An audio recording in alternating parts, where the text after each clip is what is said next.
Il existe des vœux invisibles qui vous maintiennent malade. Des promesses que vous avez faites il y a des siècles, peut-être des milliers d'années, et qui continuent d'affecter votre corps physique aujourd'hui. Helena Blavatsky a découvert ce phénomène dans les archives akashiques, et ce qu'elle a révèle va transformer votre compréhension de la maladie. Ces vœux ne sont pas des métaphores. Ce sont des engagements réels que votre âme a pris dans des vies passées, des serments prononcés avec une telle intensité qu'ils ont été graves dans votre mémoire éternelle, et votre corps physique continue à les exécuter vie après vie même, si votre mental conscient les a complètement oubliés. Helena Blavatsky a passé des années au Tibet avec les maîtres ascensions à étudier ce phénomène. Ils lui ont montré comment certaines maladies chroniques inexplicables par la médecine trouvent leur origine dans ces vœux anciens, des douleurs qui ne guérissent jamais, des faiblesses qui persistent malgré tous les traitements, des maladies qui reviennent encore et encore peu importe ce que vous faites. Dans la doctrine secrète, elle explique que le corps physique est le serviteur fidèle de l'âme, trop fidèle parfois. Quand l'âme ordonne la souffrance, le corps obéit, même des milliers d'années plus tard, même quand l'ordre n'a plus aucun sens dans le contexte actuel. Les maîtres lui ont révélé les principaux types de vœux qui causent la maladie. Comprendre ces vœux est le premier pas vers leur dissolution, et aujourd'hui vous allez les découvrir. Le premier type de vœu est le vœu de pauvreté et de privation. Dans de nombreuses traditions spirituelles du passé, les aspirants faisaient vœu de renoncer au plaisir du corps. Ils promettaient de vivre dans l'austérité, de se priver de nourriture, de confort, de chaleur. Ces vœux étaient considérés comme des preuves de dévotion spirituelle. Helena Blavatsky a découvert que ces vœux continuent à opérer même dans des incarnations où vous n'avez aucune mémoire de les avoir prononcés. Votre corps peut refuser la nourriture même quand vous voulez manger. Il peut rejeter l'abondance même quand vous la désirez. Il peut s'aborder votre santé parce qu'il obéit toujours à cet ancien ordre de privation.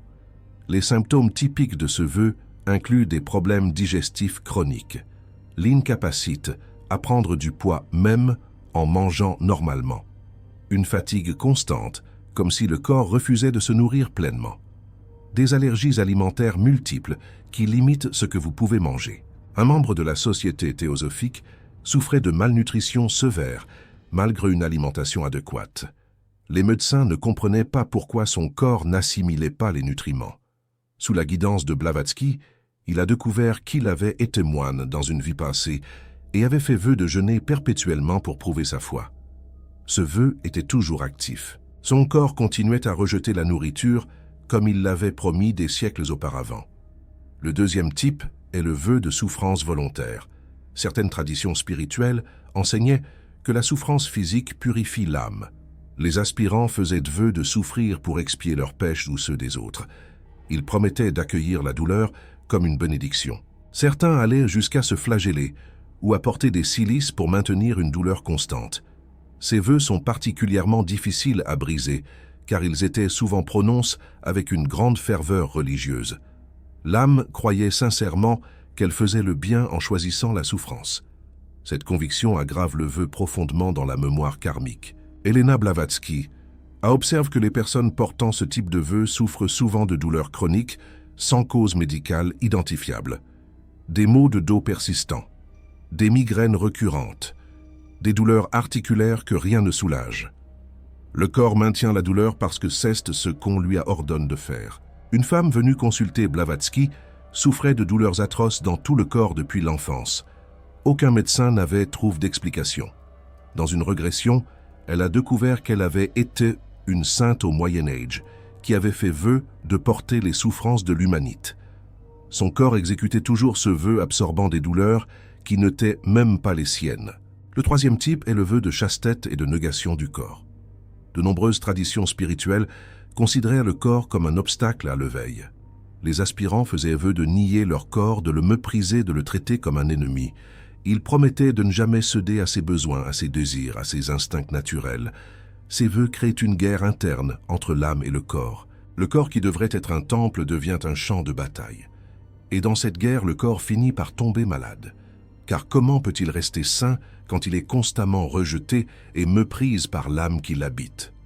Helena Blavatsky note que ce vœu se manifeste souvent par des maladies auto-immunes. Le corps s'attaque lui-même parce que c'est ce que l'âme lui a ordonné de faire. Il rejette ses propres tissus comme si quelque chose en lui n'était pas acceptable. Les problèmes de peau sont aussi fréquents avec ce vœu. La peau est la frontière entre le soi et le monde. Quand l'âme méprise le corps, la peau réagit par des éruptions des eczémas, des psoriasis. Elle exprime le conflit interne entre l'âme et son véhicule physique. Le 4e type est le vœu de sacrifice de soi. Certaines âmes ont fait vœu de donner leur vie ou leur sang pour sauver les autres. Elles ont promis de prendre sur elles les maladies des autres, de mourir pour que les autres vivent. Ce vœu pouvait sembler noble au moment où il a été prononcé, mais il a des conséquences dévastatrices vie après vie.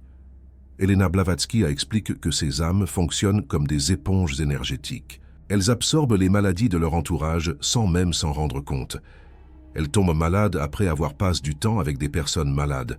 Elles portent des symptômes qui ne sont pas les leurs.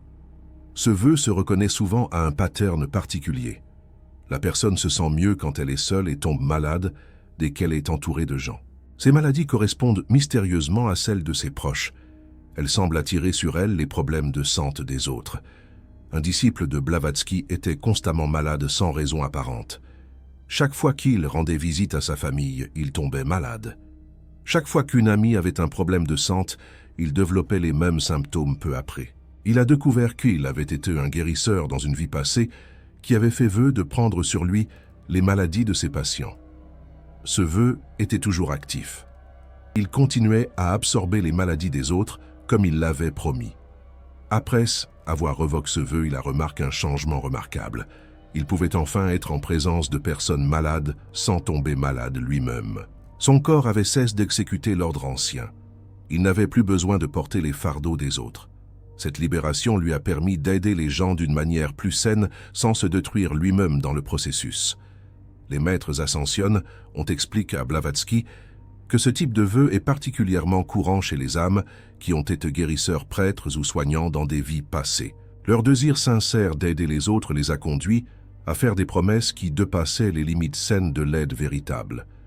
Ils ont confondu l'amour avec le sacrifice destructeur.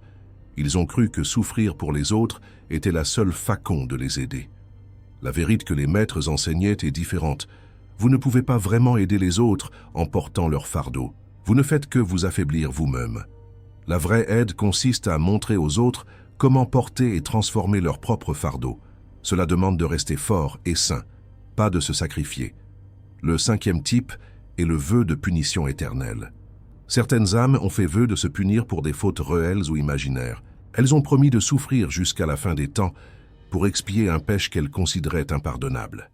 Ces vœux sont souvent liés à de la culpabilité intense parfois, pour des actes qui n'étaient même pas vraiment des fautes. Elena Blavatsky observe que ces vœux craignent des maladies récurrentes qui ne guérissent jamais complètement.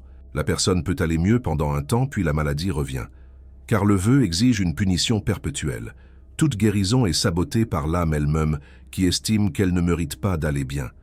Ce vœu se reconnaît souvent à un sentiment profond de ne pas mériter la santé.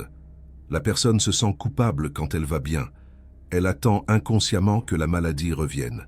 Elle peut même inconsciemment faire des choses qui aggravent sa condition parce qu'elle estime mériter de souffrir. Une femme portait une maladie chronique depuis des décennies.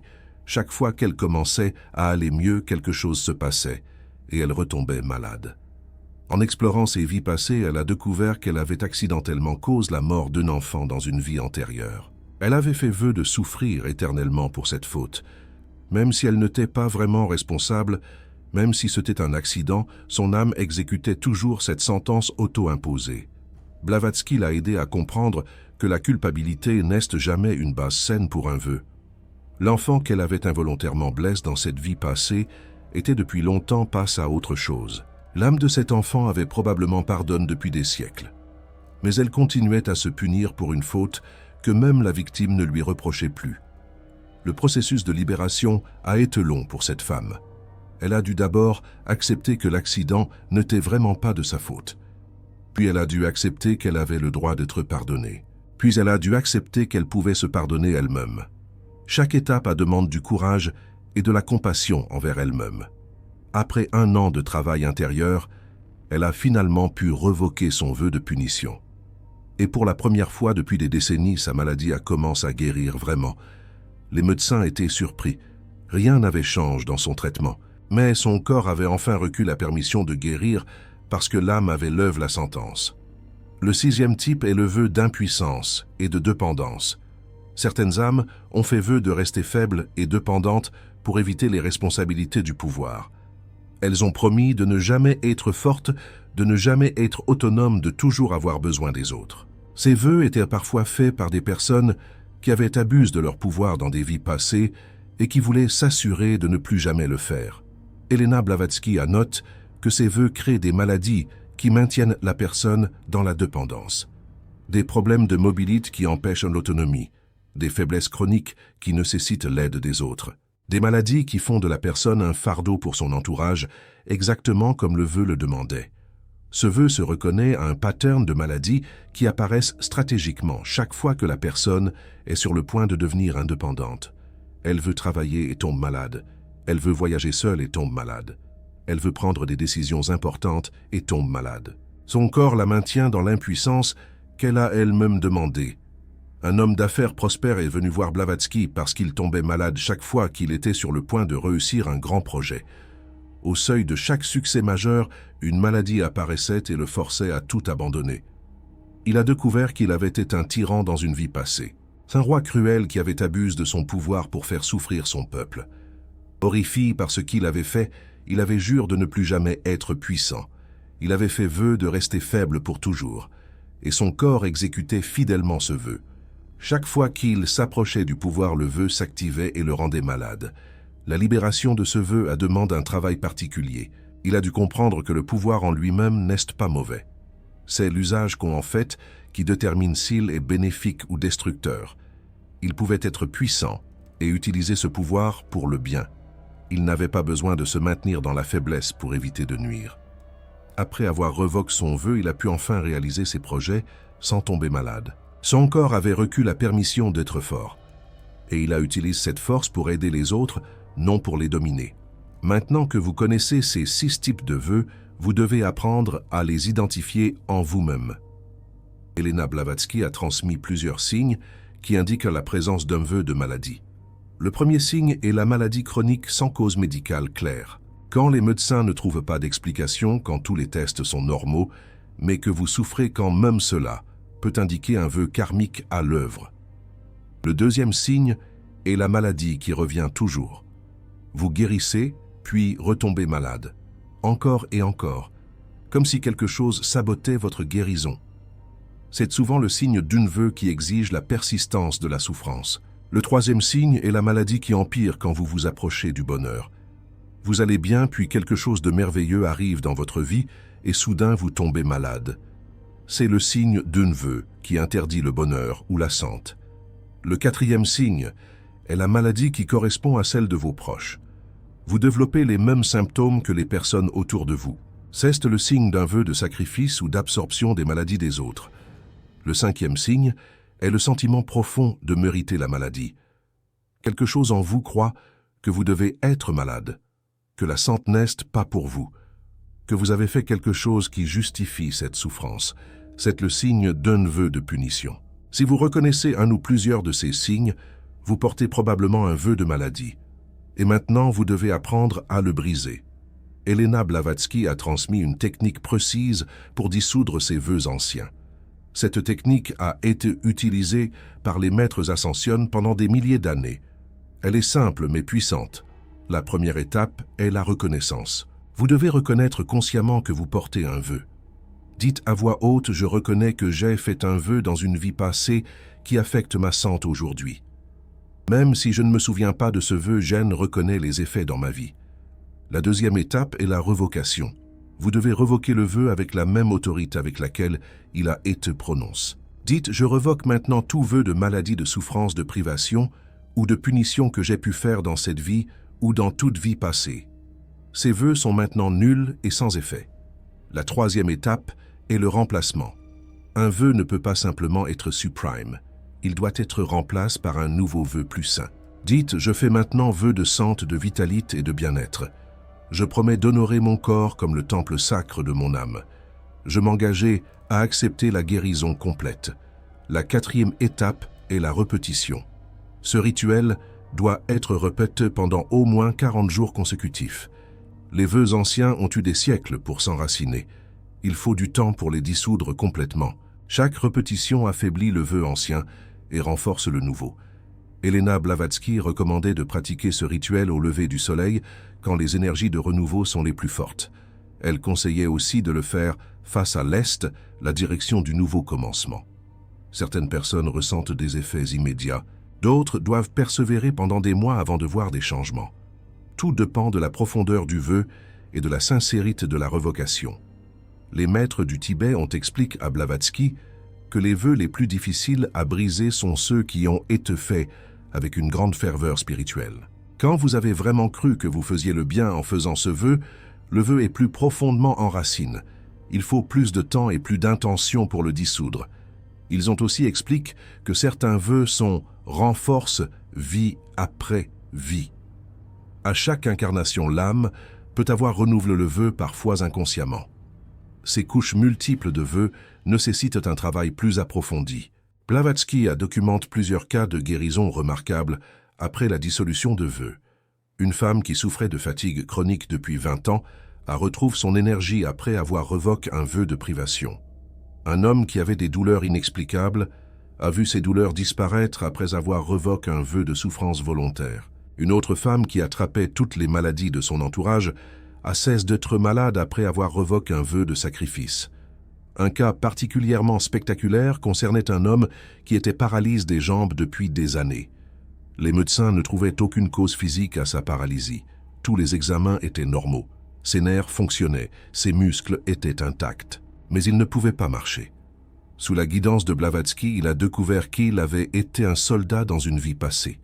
Un soldat qui avait marché sur des villages innocents et détruit tout sur son passage. Dévasté par ses actes, il avait fait vœu de ne plus jamais marcher, de ne plus jamais utiliser ses jambes pour faire du mal. Le vœu était si puissant qu'il avait traversé les incarnations. Dans cette vie, ses jambes refusaient de fonctionner même s'il n'avait aucune mémoire de pourquoi. Son corps obéissait toujours à l'ordre ancien. La révocation de ce vœu a été un moment extraordinaire. Après des semaines de travail intérieur, cet homme a prononcé les paroles de libération. Et quelques jours plus tard, il a fait ses premiers pas depuis des années. Les médecins ne pouvaient pas expliquer cette guérison soudaine. Mais ceux qui connaissaient la vérité savaient que son corps avait simplement reçu la permission de marcher à nouveau. Ces guérisons ne sont pas des miracles au sens habituel du terme. Ce sont des libérations. Le corps n'avait jamais été vraiment malade. Il exécutait simplement un ordre qui n'avait plus lieu d'être. Une fois l'ordre annulé, le corps peut retrouver son état naturel de santé. Elena Blavatsky insistait sur un point important. La révocation d'un vœu ne remplace pas les soins médicaux. Si vous êtes malade, continuez à voir vos médecins. La dissolution du vœu travaille sur un plan différent. Elle libère l'âme pendant que la médecine soigne le corps. Les deux approches sont complémentaires, pas opposées. Elle mettait aussi en garde contre une erreur courante. Certaines personnes croient que toutes leurs maladies viennent de vœux karmiques. Ce n'est pas le cas.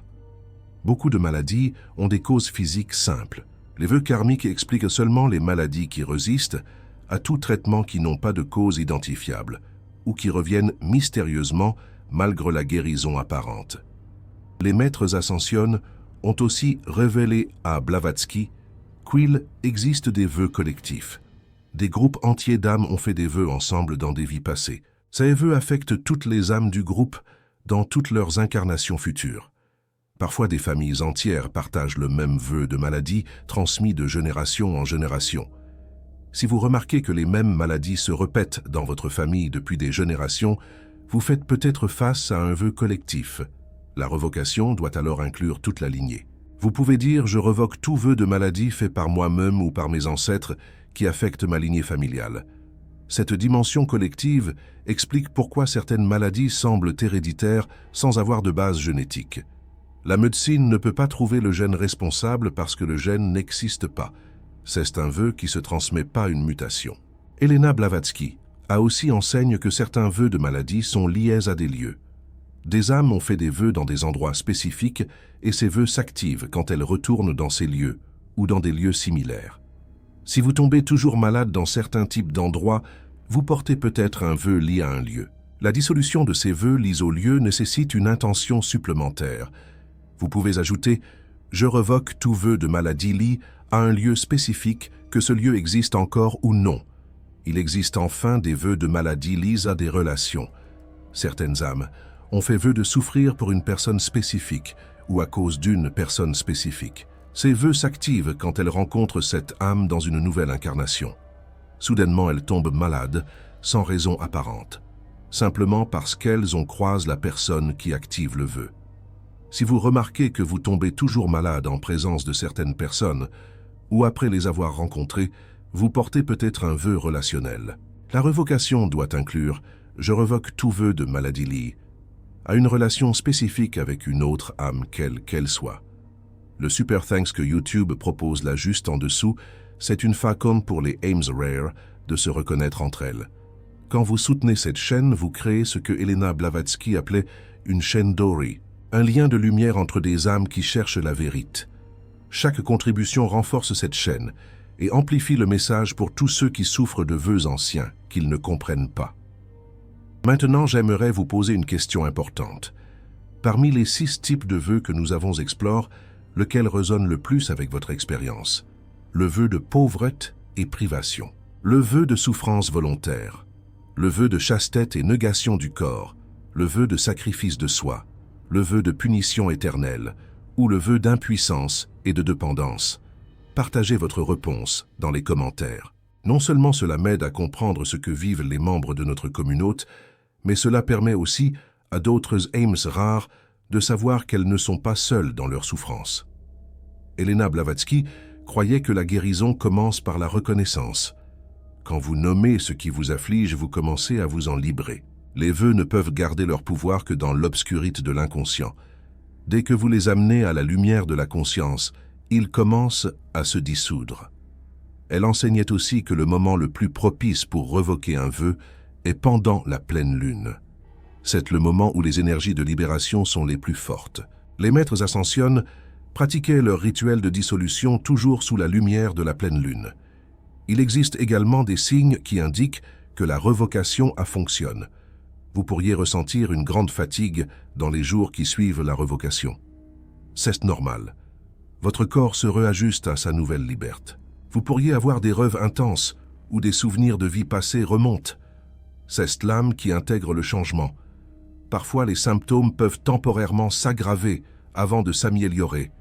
C'est ce que les maîtres appelaient la crise de guérison. Le vœu résiste avant de céder. Ne vous découragez pas si cela arrive. Continuez le rituel pendant les 40 jours complets. Après la dissolution complète, vous sentirez un allègement profond, comme si un poids que vous portiez depuis toujours était soudainement parti. Votre corps commencera à guérir naturellement, et vous comprendrez enfin pourquoi vous avez souffert si longtemps. Non pas comme une punition, mais comme une opportunité de vous libérer de chaînes anciennes. Si cette vidéo résonne avec vous, partagez-la avec quelqu'un qui pourrait en avoir besoin. Peut-être connaissez-vous une personne qui souffre de maladies inexplicables. Peut-être cette vidéo contient-elle la réponse qu'elle cherche depuis des années.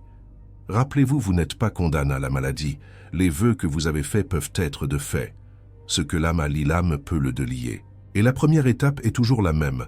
Reconnaître que le lien existe, que la sagesse de Elena Blavatsky vous guide vers la guérison, que les maîtres ascensionnés vous accompagnent dans la dissolution de vos vœux anciens, et que votre corps retrouve enfin la santé qu'il mérite depuis si longtemps. Vous méritez d'être libre.